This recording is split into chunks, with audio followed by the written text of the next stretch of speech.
The creators of the Vellum book formatting software released an update with several things I'm excited about, and control over matching the editing text and the preview display is a small control, but it's one I use a lot.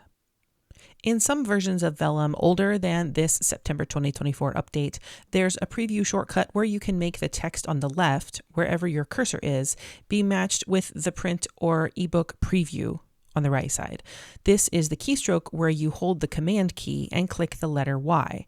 So if I'm scrolling through, I know I have a handwritten note element in here, and I just want to see it from this side over into the ebook preview. I'll hold the command key, click the Y key, and now I can see what that looks like. But until now, there wasn't an option to go the other way from the preview pane back to the text editor pane. So let's say I know there's an image I want of the pillow fight in Little Men, and then when I find this place in the device preview, now I can come to the menu bar, I can click the preview option, and the first option that we could see showing the editor content in the preview was the Command Y keystroke, and that's what these symbols mean.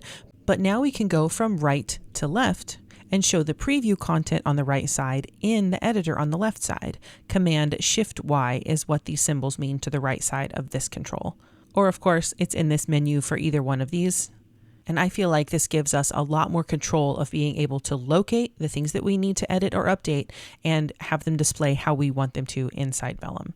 We can also get to places, at least basically, by clicking the little contents icon that's over the top of the preview. It looks like a small bulleted list, and that will tell you what chapter you're in just overall. But I really like this fine-tune control. Besides enjoying trivia about all things Vellum, I also teach a full Vellum course, so please like and subscribe, and you can also find me on skinnerbooks.com.